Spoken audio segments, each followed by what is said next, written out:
Welcome to The First Turn. I'm your host, Hyena, and today, Llama and I talk about this week in Warhammer. The Old World is releasing soon, and so we talk briefly about the Gear Up promotional articles and materials coming out.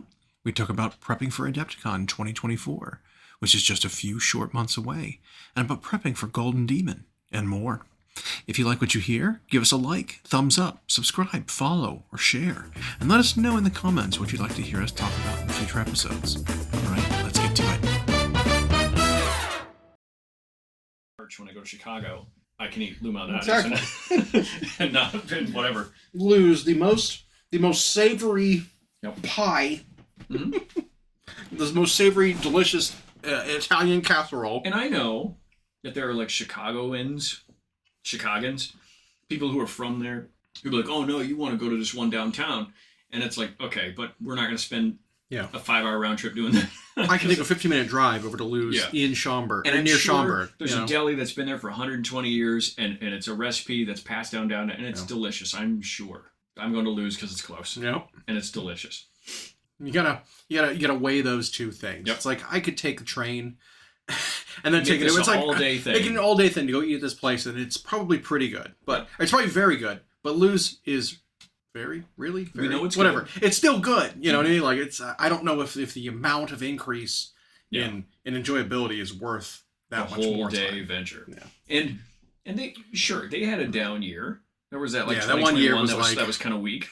Yeah. But they bounced back. The last 2 times we were there, it was good. Yeah, it was great. Yeah, no complaints after seeing it. Unlike some of the other places we went to that either aren't there anymore because they failed, or are still there but are failing. Yeah. Because we went to one of our rituals was go to the first night was go to Finn McCool's, which was a bar and grill technically, I think, and it just did not cut it that last time. And it was so unfortunate because it was like years prior we're like, yeah, this place is great. We should go there. Became a staple night one. Lots of people came last year with us. Mm-hmm. So we had a party of like 15 or 20 people. Yeah, it sounds like it's shaping up that way this year. And we showed up and it was like, guys, I'm really sorry. This is shit now. Like it felt so bad to recommend it because it was so like the menu changed and things were gone. 3 of the 4 servers were just on break the whole time we were there. Yeah. And they like when one came back, the other one went off. So it was only one working the entire time we were there, to the point where like we left just where we were this close to leaving. I had to walk up and pretty much refill my own drinks at the bar because just no one was coming back to our table. It was unfortunate, but same kind of thing. Yeah, same kind of thing though with Lou's, except the next year afterwards because we took someone who had not been there before. Who happens to be a bit of a pizza aficionado. Snob, yeah. Oh, sure. Snob. And he was not impressed when he went with us. But the time after that we went, it was like, oh man, why couldn't it have been this time that he went? Because it was so good. Yeah. But we've got, 3 months? It's close Less than 3 months? Yeah. March 20th. 11 weeks, I think, to go until Adepticon. And this Sunday is the registration. Yep. That's exciting. I'm pumped about that. They did do something that was interesting. Where they have done their VIG every single year. They do it differently now. Yeah, they can't decide. This year they're doing a limited badge run. Only 1 tier upgraded from base badge. Yeah, and making it first come first serve, I assume, plus limited number. It's not going to be as hefty as the VIG was in previous years, but I assume it'll be better than premium. Sure. Whatever, kind of in between there, because they're limiting the number of people who get swag bags now. Because if you look at the total from last year, it was like 5,000 or whatever. Now it's down to 3,000 of this 1 tier. So I'm hoping we can get in, get registered early enough this weekend to actually get one of those to see what it's about. Because I never regret getting the upgraded badge. No. Not once. Like even the hassle of carrying it around, and then your room gets the floor in your hotel room gets packed with all this crap. It's still like you just get so much stuff. Yeah, it's a fun first night because that first night when you pick up your swag and the vendor halls aren't open yet, you don't actually get to go and buy anything, and you're the only one that has stuff to look through, new stuff, and so you get to like Christmas morning look through all this bag of things you didn't know were there and see what you can use. I love it because it just gives me fodder for like projects, right? Like I wouldn't have bought this thing X whatever it is, but when I've got downtime and I got a new project, if I feel inspired, yeah, I'll crack into it and put something together, or test it, a new technique on something. Mm-hmm. I love it, and it's basically free. And that's a valuable tip I think not enough people think about when they want to practice a painting technique or a conversion technique or sculpting or anything like that. And a lot of people I don't think enough about practicing, but that becomes a valuable tool for that. When you get fodder miniatures, like that, like just some that are extra thrown in, and some that are in there are nice, and maybe you don't want to try that on, but you get some that are just like, hey, here's this company's 3D print of a thing. Right. Perfect thing to try a new scheme on or technique or whatever.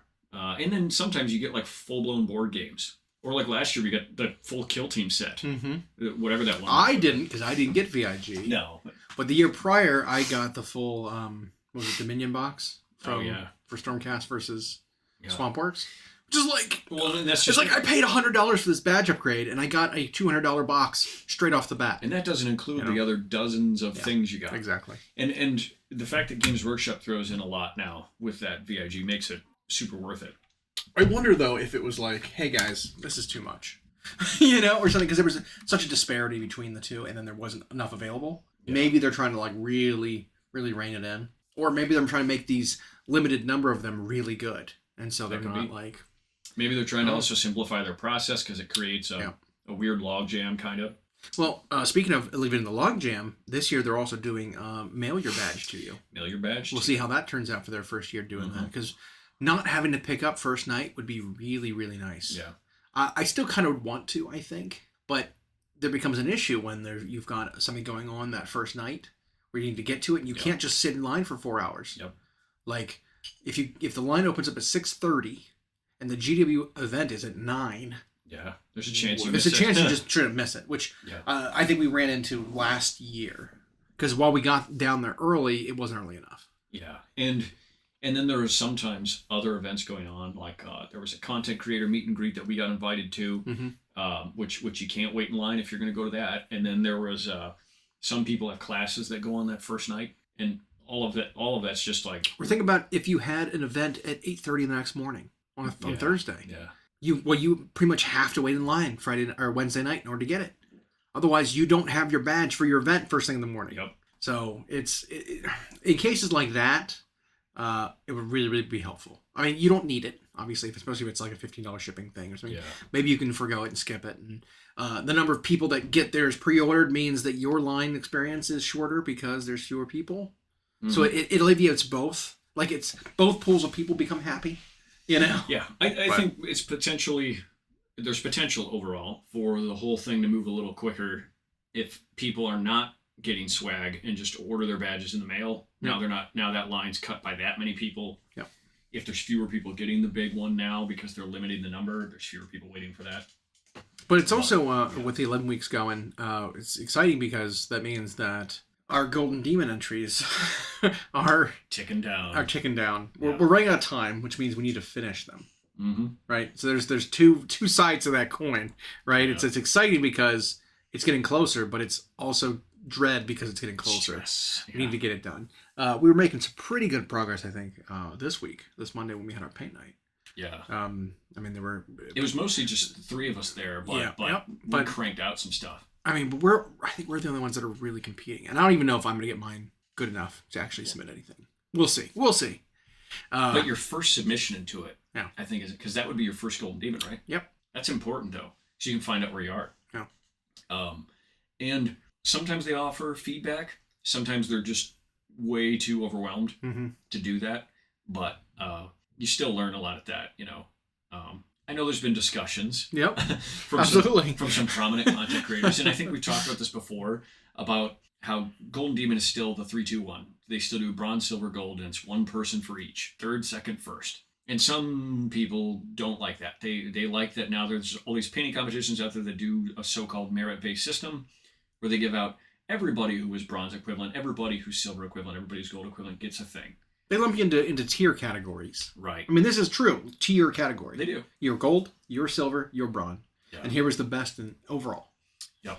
And Golden Daemon doesn't do that, but they still do a form of merit-based in the form of the finalist pin. Because, I don't know, I don't know, 25, 30% of people in a category might get that if they're good. Yep. And that's still hard because the Games Workshop Golden Daemon painting competition is such a high tier because everybody who's good wants to enter it.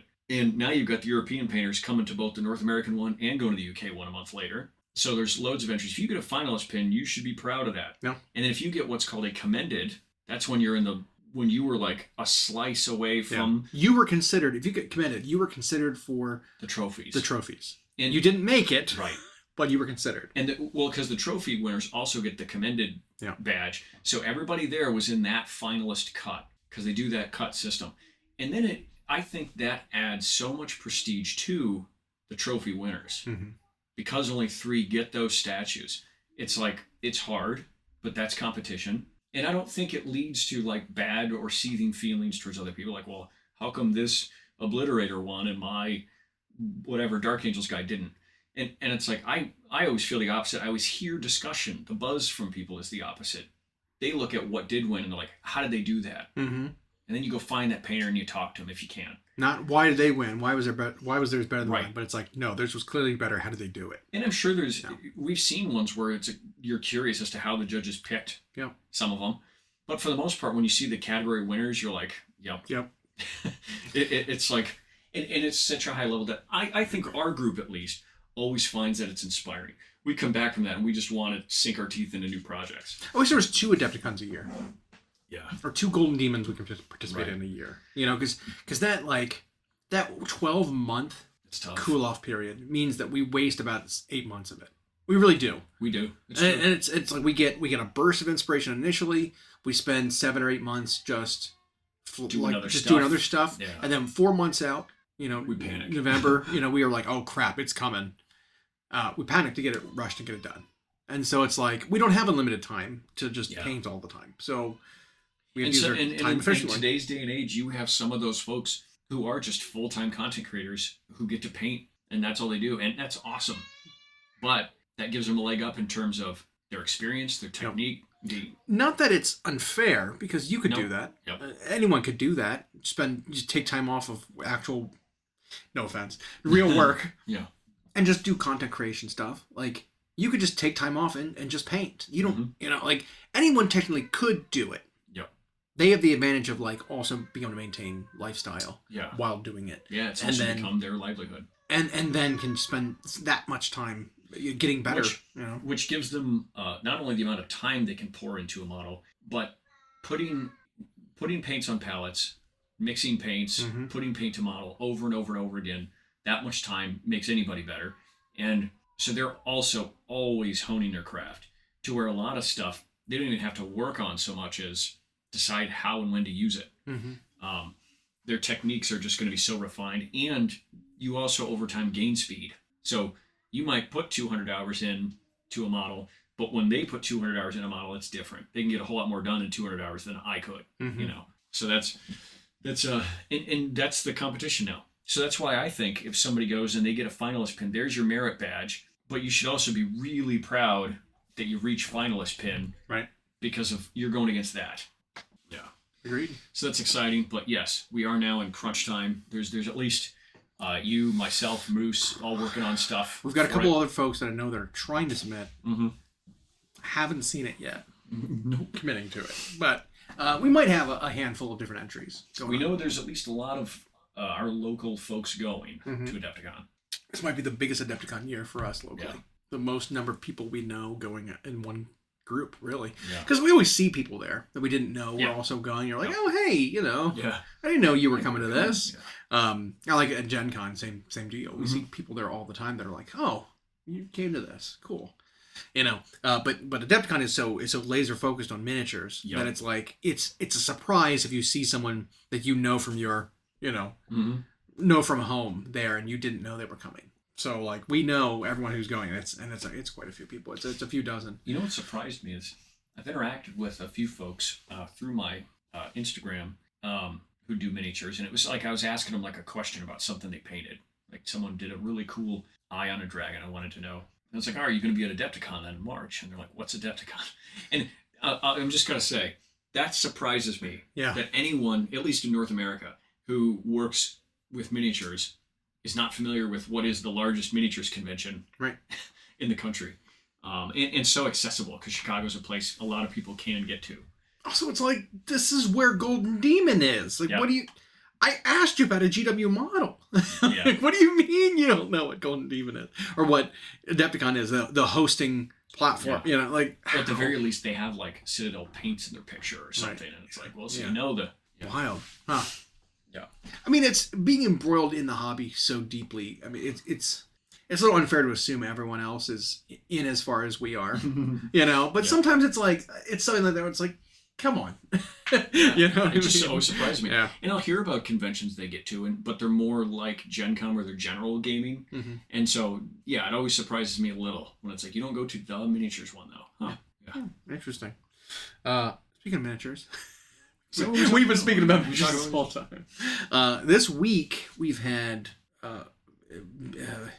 mediocre news. We'll call it that. Right, it's been the old world. It's release. been the old world. I mean, I get it, right? Yeah. Old world is being released. They need to explain every aspect of it. I tried to watch their preview demo game of Old World, and they need to take like twice as long to explain things. Okay, twice as long. Because they try to wrap up the game in like 45 minutes, and while explaining concepts nobody knows. It felt very rushed, very edited, very skipped through sort of preview game.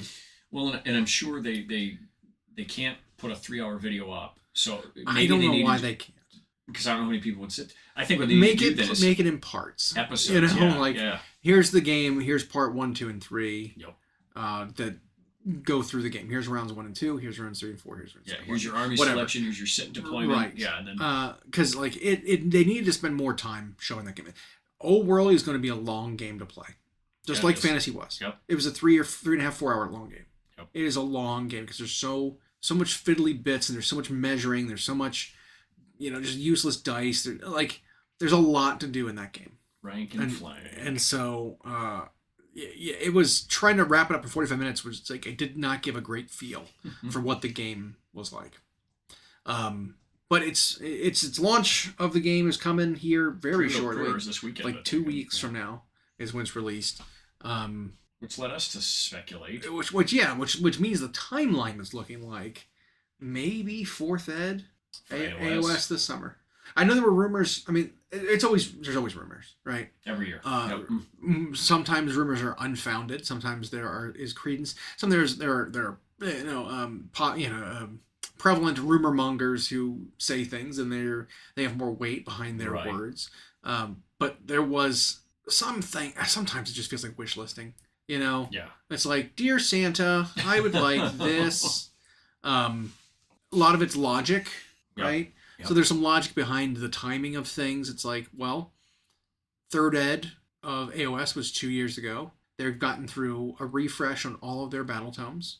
They're done now. Already. There's no new armies on the docket. Mm-hmm. There's no new releases besides like intermittent ones from campaigns or whatever they decide to do, which means that it feels about time for them to do a new edition and start the book process over again. Because that's how it goes, right? But it seems like with Old World coming out and most of 40K is... I mean, it's just new, but like we know where it's going through the summer. But 10th is still new. You know what I mean? Like we know the timeline of when things are coming out for 40K. Yeah. It seems like there might be a big time slot right around summer for a big release. Like with getting Old World out of the way, to get Epic out of the way. That was a month ago. Yep. What else is there that would take up a lot of time? Right. Horse Heresy? No. No, they just launched a new edition I know. of Horse Heresy. They just did that. So it's like, what else is there? It's the one I can think of, right? And then the rumors, the specifics is where it's like, I fully expect there would be a big release for AOS this summer. They always seem to do it in the summer, right? Whether it's a campaign or 5-part campaign like we've got going on now. They did that with Leviathan, which isn't 40K. done yet, by the way. Or a new edition. There's going to be a big thing in the summer for AOS. The specifics, though, I feel like that's where the rumors come in. It's like could be anything. Part of it, like I said, is credible lies or just wild guesses based on something logical, right? So Skaven has a lot of old models. Yo. We would love to see a Skaven model refresh. And I would have. they're not in Old World. Right. I would have loved to see it happen 3rd edition, early 3rd edition AOS, but it didn't happen. And so it's like, well, if it didn't happen then, maybe it'll happen now. Wouldn't it be cool if Skaven were in the 40K, or Jesus, we're in the AOS 4th edition release box? Yeah, that would be cool. Rumor becomes they're going to be in the 4th edition release box. Yeah. You know what I mean? Like, there's this weird jump that gets like, yeah. Hey, wouldn't that be nice to be like, oh, it is going to be a thing now. It's like confirmed this person said it. I don't buy it. Correct. I don't think they're in the know anyway. Correct. And yeah. But now jumping to logic, like you pointed out, is one of the things. They're the model line in either game system. And I know there's going to be Eldari players out there. They're better mating aspect. Not even close. Not even close. Not even close. I know. To Skaven. What Skaven need. Mm-hmm. How old their line is. But you want to talk about a way to get a whole bunch of them refreshed quickly. Starter box. Yep. You can have 4 infantry kits in there, a monstrous infantry kit, a new vehicle thing, characters. Like, you can pack all that in there because Skaven eat up no points. Yep. And if you're going to do a 750 points per side thing or whatever, you can get a bunch of Skaven out of the way. And then you can release their battle tome shortly after with the rest of it. Yep. Like with the other half. Which is what they've been doing. They've been on track to do that kind of thing. I mean, hell, we don't even have most of the release stuff for Flesh Eater Courts. Yeah, we don't have like all the 4 different characters that they're coming out with. There was another kit that was missing, wasn't it? Maybe it says 4 kits and a monster, which is Usharon. 4 characters and a monster. But then those kits on their own too, later in the line. Same sort of deal. You know, like Flesh Eater Courts, if they were to make a proper army, they need some expansion. Here you go. Here it is. Slaves of Darkness, they did that. Here's some refreshed kits. Here's some new stuff. There you go. And they split it up kind of in 2. Correct. And 2 different ways. And I could see Skaven getting a similar treatment. You knock out a bunch of old kits. You just cut stuff you don't plan on making. Lizardmen, same deal. Yep. Same exact thing. Lizardmen might have been the biggest release for AOS this year. Yeah. Last year. Had to be. And it was the most needed because it replaced so many old models. Yep. They cut some stuff that didn't need to be there anymore. Here's a refresh for the core army stuff. But Skaven, well, it has a big roster. Most of it is old. Some of it can get cut. Some of it can get refreshed. Yep. But there's so many AOS armies that need attention. More so than like, let's do a new Lumineth temple again, right? Or a new Stormcast chamber. Like we don't need more of those. While they might be popular armies and lots of people buy them, whatever. Like there are armies like Flesh Eater Courts who had a small roster, got some, or like Fire Slayers who, oh my god, their roster is so tiny. They need some expansion. You know, or Idneth Deepkin need to expand their army. And we realize, listeners, that we touch on this almost every week. I know. Jesus. but it's a thing, right? Yeah. And when rumors come out and it's like, no, nothing for them, it's like, why not? You know, like I would be surprised, I'll say that, if they went a full edition and then another edition and didn't give Skaven that, like, ugh. Yeah. Well, like you said, we know they're not being, it's not one of those armies that's like, well, we're not giving you any attention because you're going back to Old World. Even though Lizardmen, Skaven, who are 2 that aren't going back, are so unique for that kind of a setting. Yeah. In a setting like Old World, which is call it borrowed inspiration kind of world, where it's very much based on Tolkien. Real world, Warcraft inspiration, even though they borrow from each other. But it's that. But it's that kind of thing. It's like, Nippon, Ind, Cathay, like all these places are just okay. This is Japan, India, and and then here's the Mongolian. You know, like it's so based on even like the locations of them are just based on our planet. It's like these things were unique. The Skaven aren't anything, right? They're not inspired by anything in real life. No. The Lizardmen are so wild. Like they're not based on something. I mean, they get the Aztec, Mayan, Incan sure, motifs. Maybe in terms of like the motifs, but if we're trying to say that they're like their structure for how their society works is based on the Mayans, I mean no. Right. You know what I mean? Like I don't think so. And then and the fact that you have that whole like these almost ethereal beings in the Slan, who are the only ones who've communicated with a now non-existent race of Celestials from eons ago, and then the like leader class is like these skinks who help breed in the pools and like who can communicate with everybody, but the lizards can't. And then you got dinosaurs, and now it's such a cool idea for that setting, but that could also be why they're not making it, because I think by calling it the old world, they're really focusing on that center portion of the map. Correct. Because technically, that part of like Lustria and stuff like that is called the New World.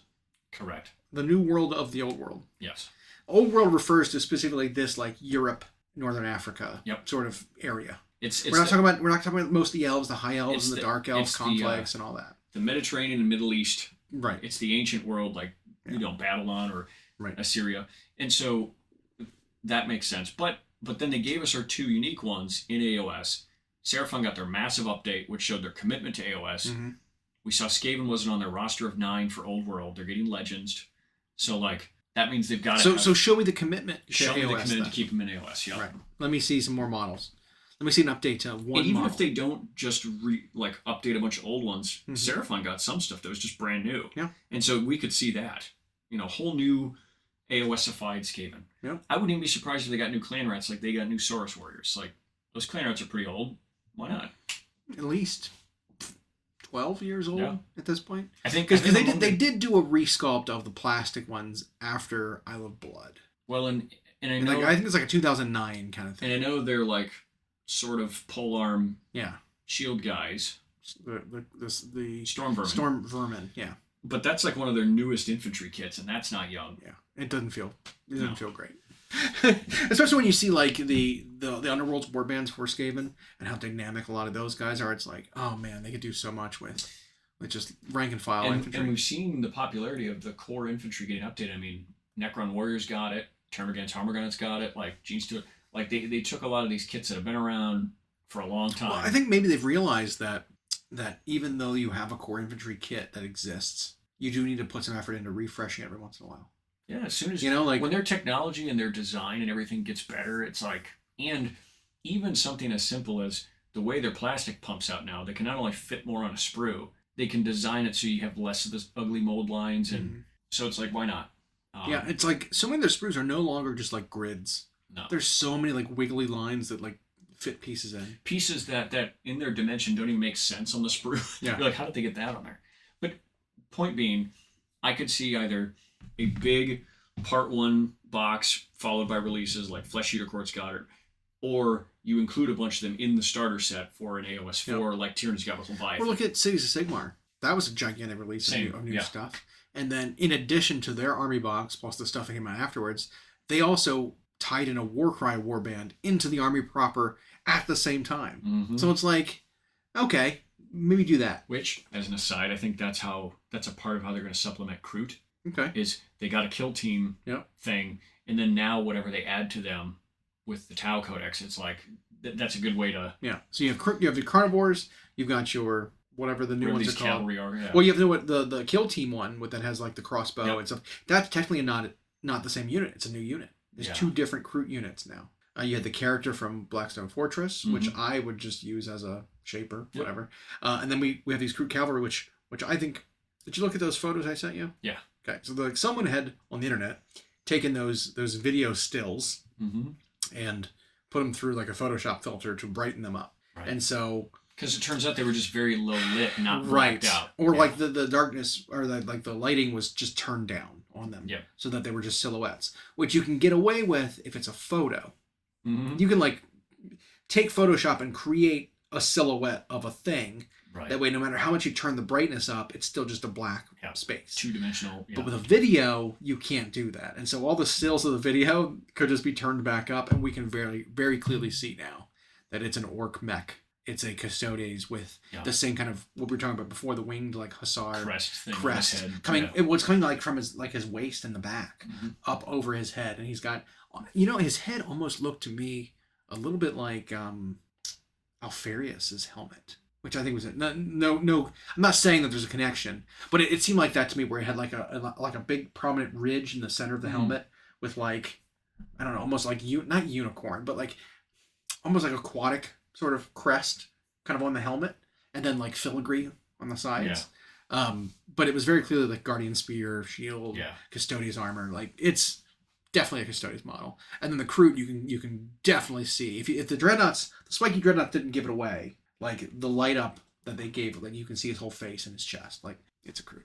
Yeah. So we were on with those three. I mean, I don't think that was a big pat yourself in the back kind of guess. They were pretty obvious, but it's just a little confirmation is nice, you know. But like as far as like when they go to do Skaven, it's like they could have a Warcry warband come out between now and then. Yep. They could have a character or something come out during this campaign, and then if you do a big starter box like Leviathan, where you put a whole bunch of easy to snap fit updates in there, and then you supplement that with a handful of kits, it's like just like that, Skaven would have a whole refresh of their line. Yeah. They'd feel AOS'd. You'd be broke, but you because you would buy so many of them. But well, I mean, all the stuff I've got, I would anything they replaced, I'd have to get. I'd have to replace it. Same with your Tyranids. Like I'd have to just replace all my Guns and Jeet Stealers. I have like 120 clan rats, and I'd have to replace them all. You know what I mean? Like. And there's some stuff like your kit that makes the Plague Furnace Screaming Bell doesn't have to change. The Doom Wheel, whatever, doesn't have to change.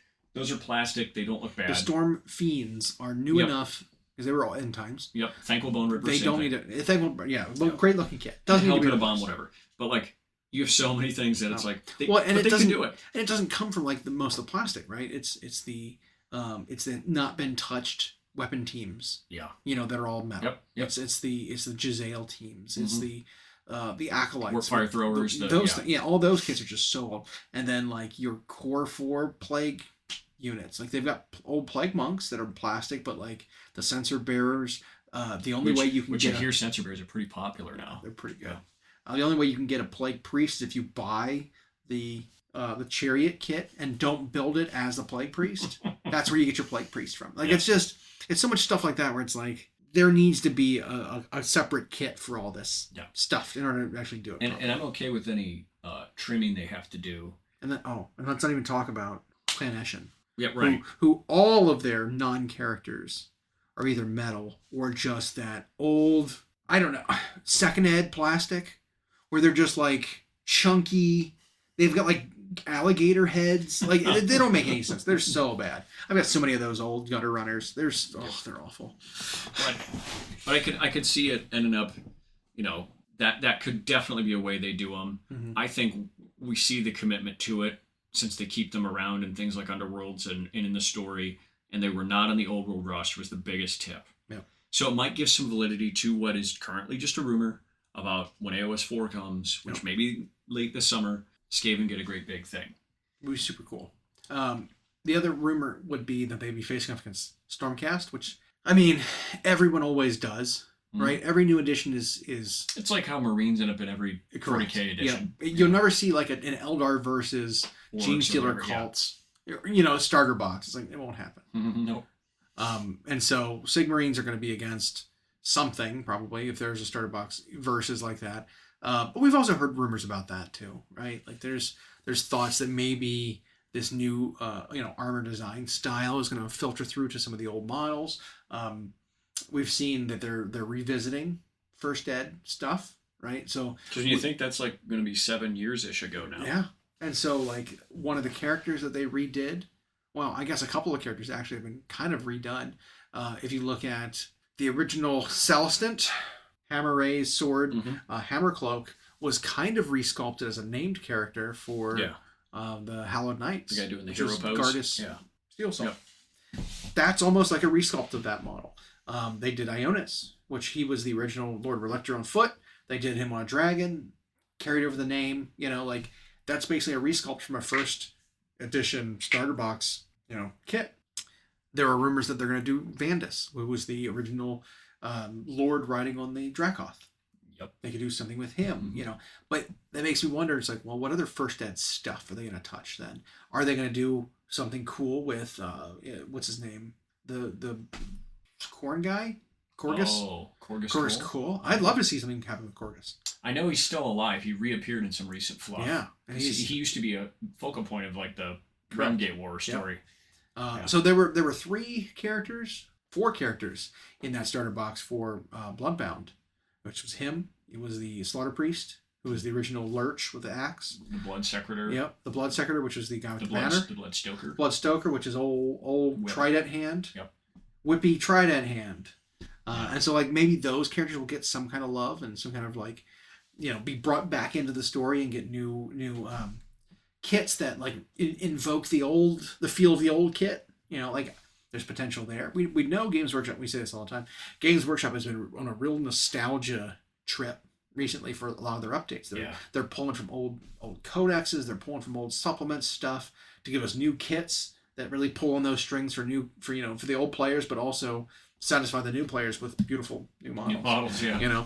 And so, like, I could absolutely see something happening with, Liberators and Paladins and Judicators, whatever, the original box set of guys getting resculpted in what we were to call the Thunderstrike armor, which we saw them in with Realms of Ruin, and getting, like, some kind of new box set of them with a new way to acquire those models, plus maybe one or two of the old models resculpted. And if they're, and let's say you did a starter set, and it included them versus Skaven, they'll obviously have stuff that's just for Stormcast that's just brand new. But if they did a new take on the Liberator, new take on a Paladin, new take on a couple of the old characters, you could have those in the box, like right there. That's an easy way to fill that space. Big time. Oh, I would kill for some, like, action pose, like dual sword Liberators, like charging. Kind of like how the old Neve model is. The old one where she was like knee up, double axes, right? Like where she's like mid run. But, like, I want to see some more, like, actiony sort of, like, and they might maybe the Liberators are getting a little, like, in the reforging, are getting a little, like, bestial, like, they're getting more savage. Well, and a little more warlike, and I also think with the original, if we remember when the first Age of Sigmar models came out, and the end times had completed, Games Workshop was in that weird phase where they still really hadn't opened up much communication-wise with the people. They were still under Kirby, where they were like, model company, not a game company. And the first AOS stuff, it didn't have rules. And I think the Stormcast reflected that simplicity that they wanted. Yeah. Because a lot of the Liberators in particular were just a static. They're just so monopose. Shield forward, hammer back pose. They're just like they're so stoic and just, like, clearly standing still. And their fluff has evolved for Stormcast. And we've seen their model design, and so that army, while it has way more stuff than every other AOS army, they've also been the beta. They've been the test ground for an aesthetic, but they've been embraced. It's been embraced as a symbol of Warhammer now. We see statues. We see the hammer. Yeah, a Liberator hammer in icons, in banners, in everywhere. Even branding. Just like Sigmar's lightning bolt is just a thing now. Yeah. So, I could see them giving them a facelift. I mean, they did that to Space Marines every few editions. You'd have a perfectly fine plastic kit, and they just update it. Well, like, what was it? Back in 8th edition, so whatever, 5-6 years ago now, they just released just a new Devastator kit out of nowhere. Yep. And I was like, oh, these look way better. They're a little bulkier, but they're still, details super sharp. First founding Marine size, but they were still just bigger. Their weapons looked a little bit better. Yep. That kind of thing. Like, yeah, why not just give a little facelift? Yep. And the TAC Marine kit got updated like every 3 editions for a while until they went Primaris. So yeah, I could. Which technically, I mean, I'd call that still a TAC Marine upgrade. It's still a TAC Marine upgrade. Not until they officially decide, like, hey, TAC Marines, you are gone. Yeah. Well, and they've been slowly dropping the word Primaris from stuff. Did they do that already? TAC Marines still in? I think they are. Maybe the only, like, first founding Marines that are still I don't know. I think they're still in them. They're still non-Primaris. Like, it's them and Devastators and Centurions or not. Centurions. Yeah. But I think Centurions, they're trying to say it's ambiguous. Right, because it's kind of like Terminators are ambiguous. The Scouts are Primaris scale, but it's still a little ambiguous. I don't know. Well, they were able to get away with it with Terminators and Centurions being ambiguous because they were already supposed to be larger. Right. But when they made new Primaris that were scaled correctly, it was like, oh. Yeah. But it's still clear that it's like, there are Tactical Marines and there are Intercessors. Yep. They're not the same unit. No. So it's like, okay, there are still Tacticals around. Yep. Some chapters haven't given them up or retired them or whatever. They'll get there. Yep. I'm all for it. Yeah, me too. I mean, like I said, Band-Aids and whatnot. Yep. I'm all for that. So what are you speaking of old world and all that's out of the way, what are you working on for your Golden Daemon submission? Well, I had been working on that Dark Oath Chieftain for a long time. And that was the event exclusive model. Yep. Who has a name, I'm sure, but he is a double weapon, double axe wielding, dark barbarian. oath. Yep. True almost reminds me of one of the maybe even directly pulled from one of the episodes. Maybe from, from I thinking back, I think there is a horseman character where they go in one of the episodes and there's a guy riding a horse that looks just like. I think this when guy, they released him, he had a name. I know he came with a couple different heads. He came with a young head and then an old head. I went with the old grizzled man head because I'd seen everybody else do the other one, and he's been a joy to paint. Now that he's mostly done, now that he's done, I enjoy painting. Now that he's getting to that stage where I'm fine working on the rest of the piece until I need to see if I have to touch up anything. Now I look at him and I'm really happy with what he's got going, but it ended up a harder process than I thought because I didn't plan it great in terms of his color scheme or what effect I wanted on him. Well, I don't think you thought he was going to be your competition piece when he started. You set him up so that he could be because you didn't assemble him. You had him in pieces. One of his arms off, yeah. Yeah, but it was a piece that really covered up detail. So you needed to have it off. But then I think you thought it was going so well that it's okay, I can push Maybe this. I could, yeah. But he's kind of the focal point of your entire piece because you're doing maybe more than one model. Correct. We know you are. There's at least a dog. Assuming I get them done. Yep. There will be more than one model. The dog I've been working on. Now that piece comes from the Warcry box set that had the Cities of Sigmar Hunter humans and the Ogre Kingdom's Gorgers. And the detail on those is just fantastic. But I picked a human and a dog that I liked. For the dog, so I had never really free-handed fur. I mean, GW models a lot of times with fur have that very chunky triangular fur on there, but there's just no real way to sculpt fur that looks like hair. Right. Unless maybe you're doing a shoulder mantle. Yep. To reflect how GW sculpts theirs. Yeah. I think you can kind of mimic that to blend things. Yeah. Right? And they put fur cloaks on stuff and that is a very particular look. Yeah, but most animals, when they've got a pelt that's still attached, they don't sculpt all that hair. So you'd end up just looking like a poodle. You just got shaved. So it would be too weird if they sculpted so much hair. There's tufts and stuff on shoulder blades where the hair would not be laying flat. Yep. So they sculpt that part, but for the most part, it's just a smooth animal. Yeah, and by his shape, a lot of people aren't that familiar with the breed, and I say this as someone who's not even a dog person, but his shape and form and musculature looks like a Dogo Argentino, and it's a very particular dog that used to hunt mountain lions. Very powerful dog, very well behaved, loyal dog, but in a fight it is just the shit. Knows what it's doing. That's what this model looked like. But since I had debated putting it in a kind of snowy scene or a cold scene, I didn't think the color scheme for a Dogo Argentino, which is almost exclusively white or off-white, was going to work on there. He just wouldn't stand out. And so I thought, well, whatever.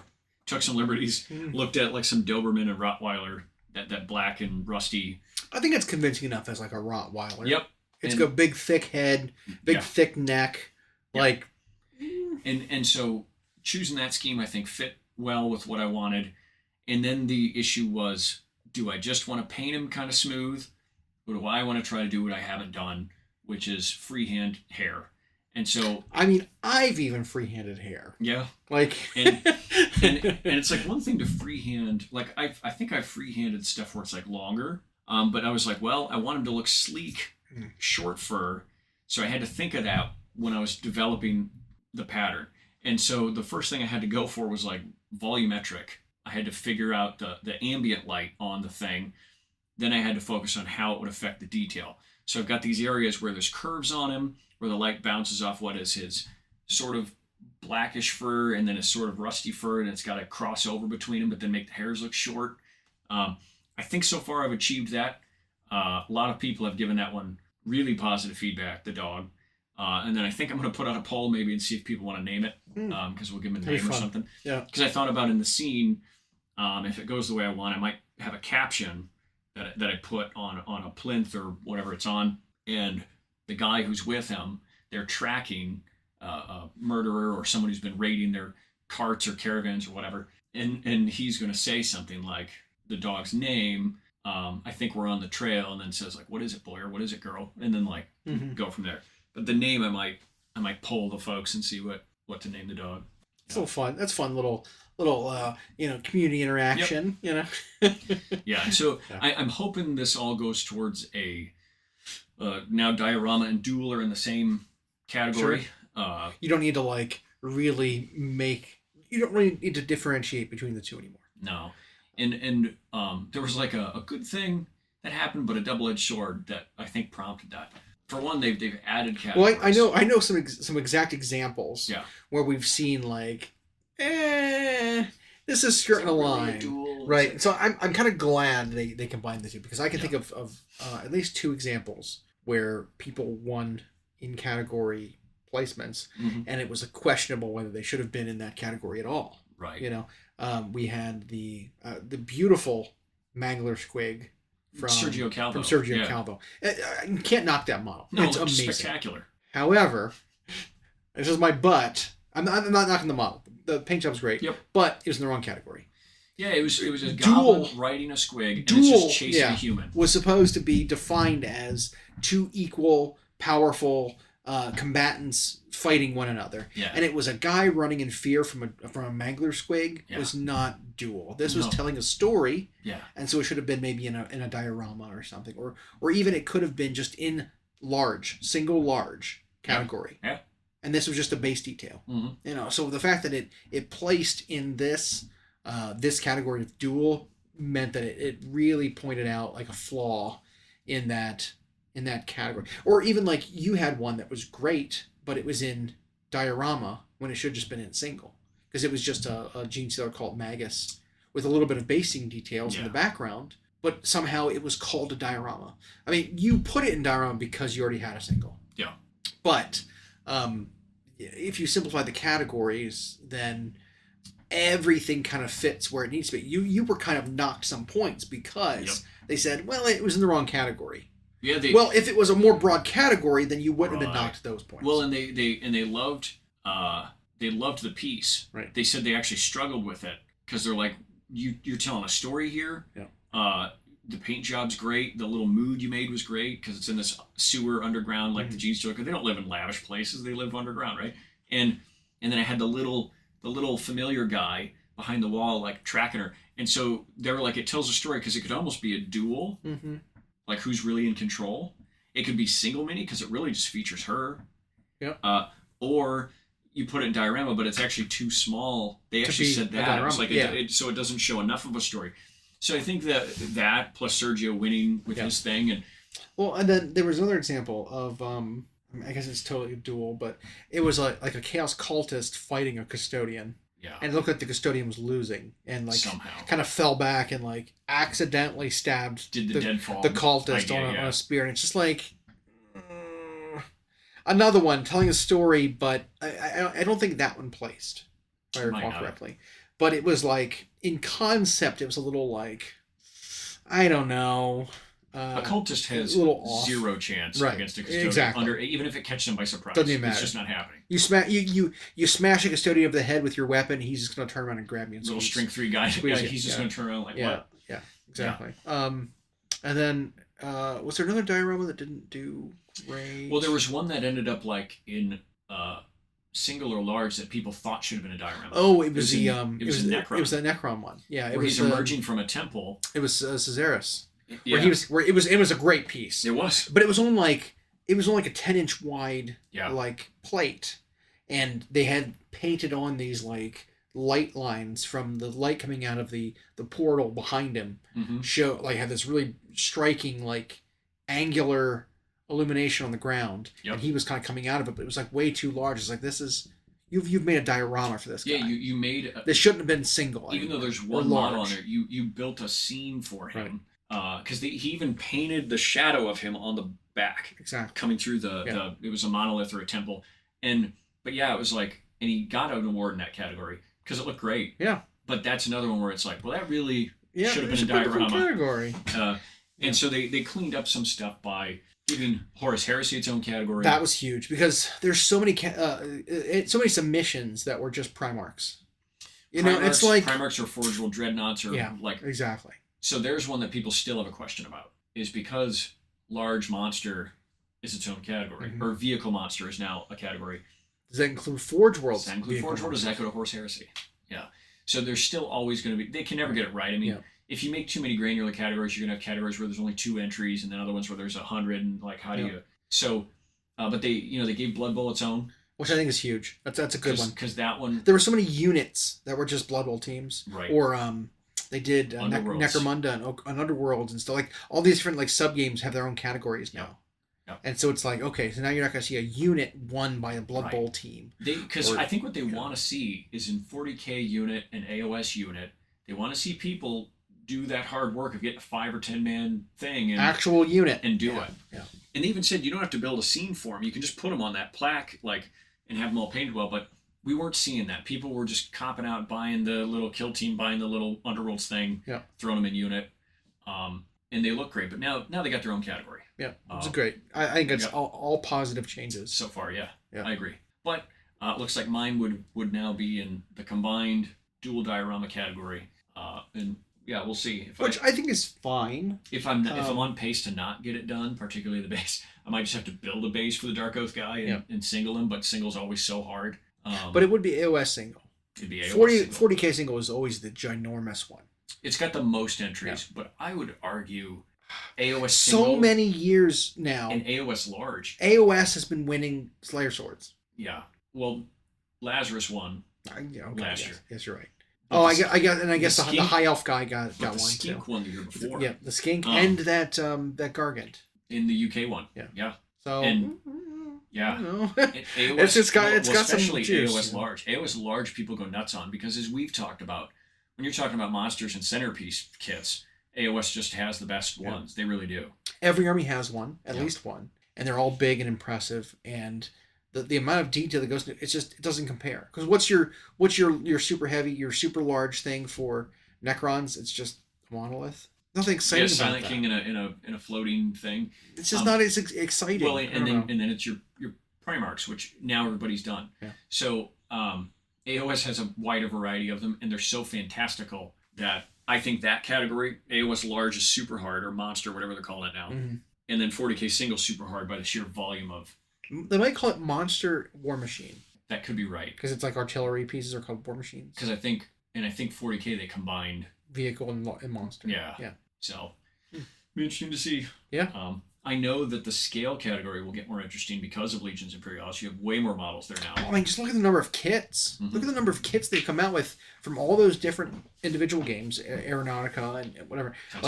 It's now all one game, and they've re-released them all with new packaging, and they're all available now. There's like 100 different products to choose from now. There's so many. And now they've added all those tanks and all that stuff that wasn't there before. So I think that category stands to, and they got really good advertisement. Yeah. Those last few months of the year, a lot of the big shot painters were doing Legions Imperialis stuff and showing really fun ways to do them easy, because there's like a real joy. You get intimidated by those tiny details, but then when you see there's a lot of shortcuts you can take on tiny details, because it's all about exaggerating contrast on that tiny scale, but then still making it look like it's supposed to be something huge. Right.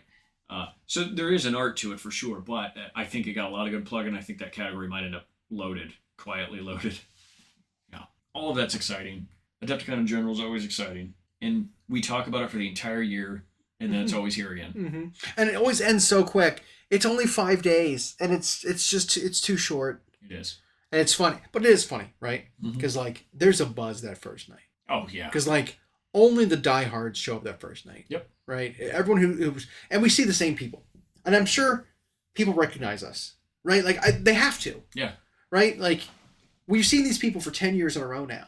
Yeah. There's a lot of these same people. It's like, oh, there's bathrobe guy. There's there's techno Viking. There's the guy who paints under the stairs, and there's like we see this a lot of the same people, and even if we don't know them or we've never like really interacted with them, we recognize each other. Yeah. And so it's like I'm sure there are people there that have seen us multiple years, and are like, oh yeah, there's that guy. I've seen him before. Like that kind of thing. So it's always like the same kind of like it's a large group, but it's the same group of people that show up on Wednesday nights. Yeah. And so it's always like there's always like a different feel to that night than any other day, because then like normal people start coming. Right, and weekenders Thursday, and all that. Thursday, Locals and and so like it's definitely the same kind of feeling every year on that first day, but then there's always the same kind of feeling the last day, where it's like, oh man, it's over. The Sunday is so sad, and Chicago is unforgiving because every single Sunday it's either windy, rainy, or snowing as people are leaving the convention. Yeah, the weather tanks on every single time. It's just like, it's just insult, to the wounded, like, oh, I gotta go home now. And it's always like, and it's also the worst day of the week because I'm cold and it's wet every single time. And it is so funny, like without a fail. Yeah, well, and you're right. Those two moments have the same feel. And even though once you like start heading home, you just want to get home, it's still like you don't want it to end. Yeah. And so you always end up like lying to yourself a bit on Thursday because it's day one officially of the con. You're like, I still got 3 more days of this. But then it's just over so quick. Someone's in one event, day just zooms by. Yeah. I sat under the escalators and participated in their charity giveaway thing where they were painting the Magnus or whatever it was. He let me work on the face. So if anyone goes and looks, you're a face painter. Let's put that out there. And that always that's one of the first things. If people interact with me on my Instagram, that always surprises them. Like, I hate painting faces, and I'm just like, that's my favorite thing, and that bothers. I don't know. Do they make like 28 mil scale busts?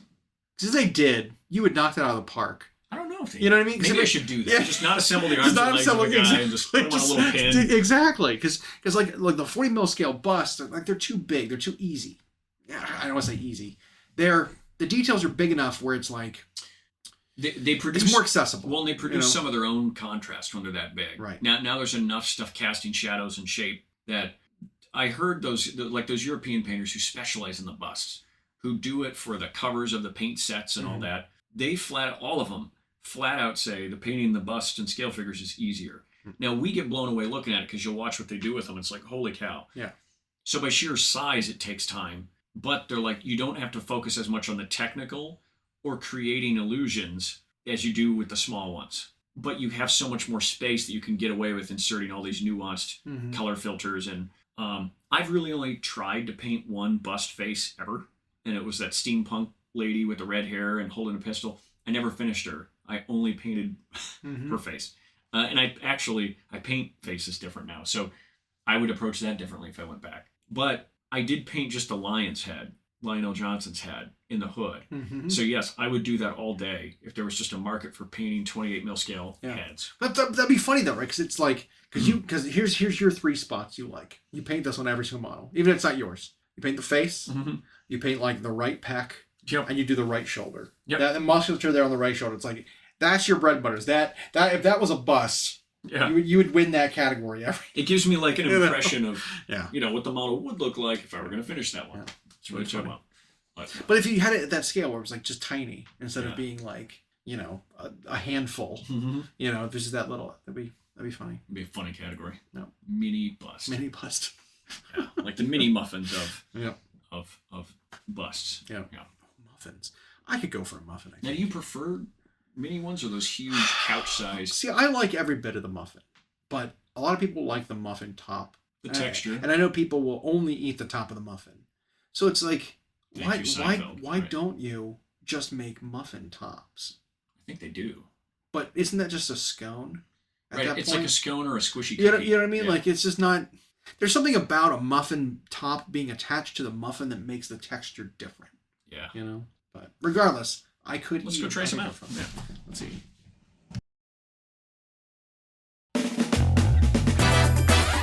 Thanks for listening. We hope you enjoyed. Check out our new episodes every Friday on Google Podcasts, Spotify, and Audible, or on Podbean. You can also follow myself and Llama on Instagram for more. We are at Hyena Paints Minis and at Llama Paints Minis. Music provided by Kevin MacLeod at Incompetech.com. And as always, we have